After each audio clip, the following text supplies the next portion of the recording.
So yeah, I just spray down the booster juice pails I use for my primary fermenter. I spray it with a little bit of bleach water,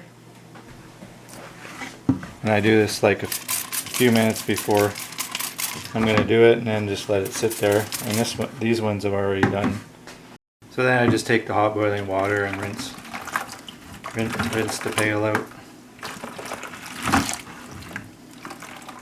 Get all the bleach out of there, all the bleach water.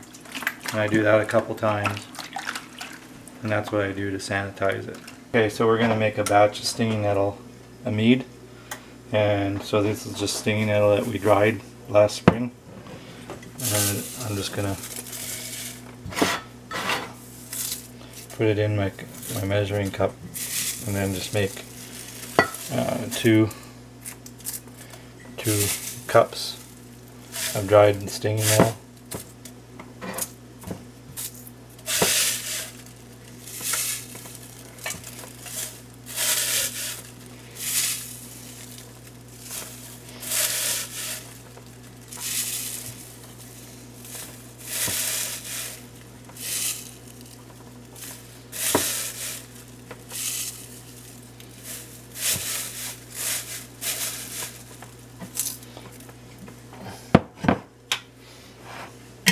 Now I'm going to put it in this pot.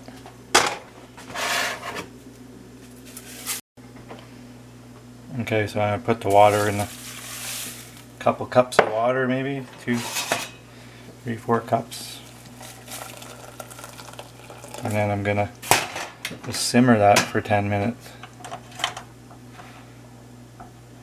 I'll start it getting going higher, and then I'll lower it.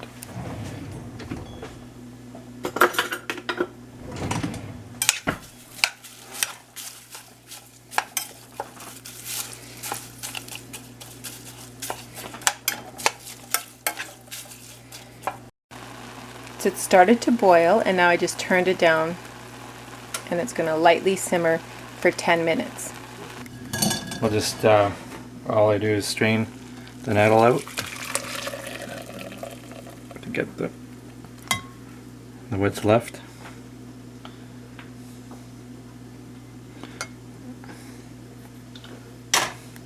Now I won't put the nettle in the wine, I won't put this stuff in the wine, just the juice from it. And in this, the leaves that's been rehydrated, we'll put in a nettle dish for supper. Just take zero my scale out.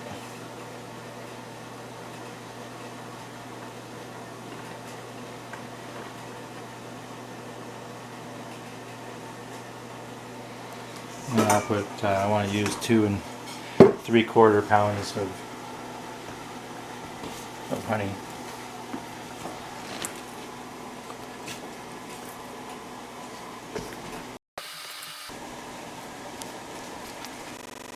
Taking my kettle, which is a gallon kettle, and I'm just gonna pour pretty much all of it in there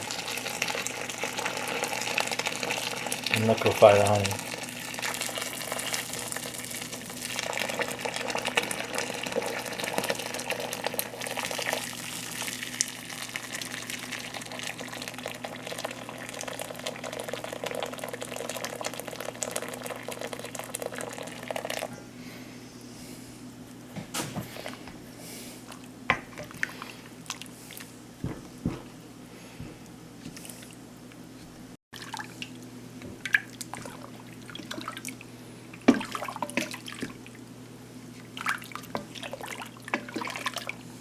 It takes a little while to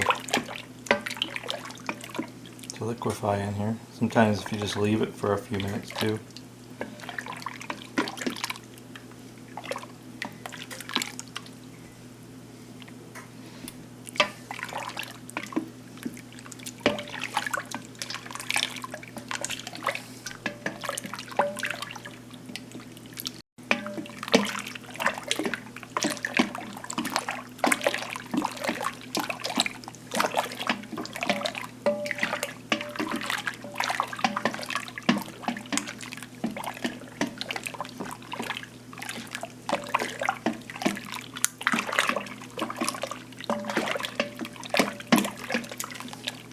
That's it. And pour it into the fermenter, which is just a booster juice pail.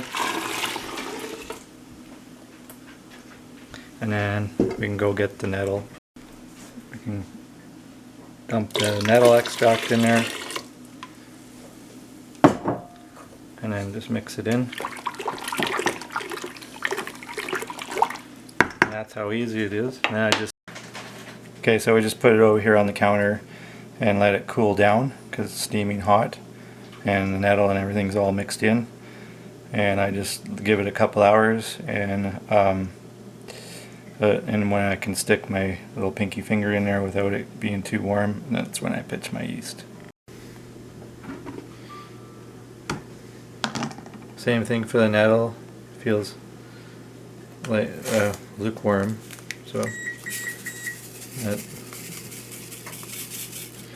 pitch it in. And I usually stick the yeast package on the top to tell me what kind of yeast, because you can use 1118 too, but D47 seems to work nicer. Okay, so we added the yeast. Let's just take a look. Well, it's bubbling away. That's good. This is the raspberry. And here's the stinging nettle. Well, it's almost done, the stinging nettle. So we'll get that transferred into the carboy. And there's the stinging nettle mead and the raspberry mead in the, what is that, carboy.